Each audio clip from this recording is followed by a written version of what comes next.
প্রধানমন্ত্রী মুখ বলেনি গোটা কাশ্মীরের মুসলিমকে যখন বাইরে চলো তাহলে বুলেট ট্যাগ গোটা কাশ্মীর 5 লক্ষ মেরে এই ফ্যাসিবাদী সরকারের বিষয়ে কোন রকম তর্ক বিতর্ক করতে পারবেন না, যা বলবে আপনাকে তাই মানতে হবে।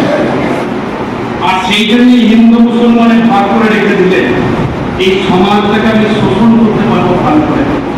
আমরা সেই জন্য সাধারণ মানুষকে বলতে চেয়েছি যে আমাদের ভাবতে হবে, আমরা হিন্দু মুসলমান কাঁধে কাঁধ মিলিয়ে লড়াই করি। আমরা সেই 34 বছর ধরে হিন্দু মুসলমান কাঁধে কাঁধ মিলিয়ে আমরা লড়াই করেছি। আমাদের পাড়ার উত্তম হয়েছে, আমার মুসলিম পরিবারের মানুষ এসেছে আমার বাড়িতে। আমি ঈদের দিনে গেছি, কুরবানির দিন গেছি তাদের বাড়িতে। একটা নিজেদের মধ্যে ভ্রাতৃত্ব বোধ করে উঠেছিল। সেই ভ্রাতৃত্ব বোধকে দিকে চুরমার করে দিচ্ছে। সেটাকে চূড়ানো দেওয়ার দায়িত্ব আমাদের।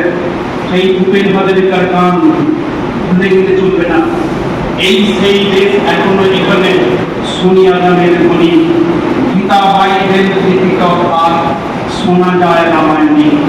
কবি কালিদাস ইকবাল আর গালিবের কথা বলি, হাজার সূর্য চোখের তারায় আমরা যে পথ চলি, সবার হৃদয়ে রবীন্দ্রনাথ, চেতনাতে নজরুল।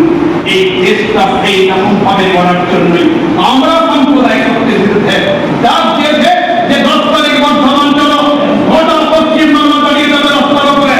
যেমন ভাবে আজকে ভারতবর্ষের প্রধানমন্ত্রীকে উল্টো গেট দিয়ে সংসদ ভবন থেকে বেরিয়ে যেতে হচ্ছে, কারণ যুব সমাজ, ছাত্র সমাজ আজকে রাস্তায় নেমে প্রতিবাদ করে বলছে ভারতবর্ষের শিক্ষামন্ত্রীকে পদত্যাগ করতে হবে। কেন? নিট পরীক্ষায় কোশ্চেন লিক।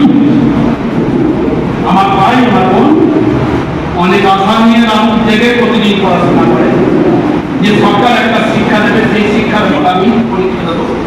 আর পরীক্ষা দেওয়ার পর আমি চাকরি দিতে চাই, একটা কাজ করতে চাই। আজকে পশ্চিমবাংলায় কাজ নেই। গুজরাটের বিভিন্ন জায়গায় মানুষ চলে যাচ্ছে একটা কাঁধে ব্যাগ নিয়ে, পরীক্ষায় শ্রমিক হয়ে চলে যাচ্ছে, কাজ নেই। আর রাত থেকে পড়াশোনা করার পর পরীক্ষা দিতে যাওয়ার আগে দেখে করতে কার মাথা ঠিক থাকবে। 22 জন ছাত্র আত্মঘাতী হয়েছে, আত্মহত্যা করেছে। এটা আমাদের দেশের লজ্জা। এই লজ্জা রাখবেন কোথাও? যে দেশের শিক্ষা ব্যবস্থা ধ্বংস হয়ে যায় সে দেশ কখনো গড়ে উঠতে পারে না। একটা দেশকে যদি গড়তে হয় সুশৃঙ্খল শিক্ষা ছাড়া একটা সরকার, একটা দেশ গড়ে উঠতে পারে না। সেই জন্য দেশ গড়ার হাতিয়ার শিক্ষা ব্যবস্থা। সেই শিক্ষা ব্যবস্থা যাদের হাতে আছে তারা আজকে টাকার বিনিময়ে আজকে কোশ্চেন লিক করে দিচ্ছে। আমি দেখি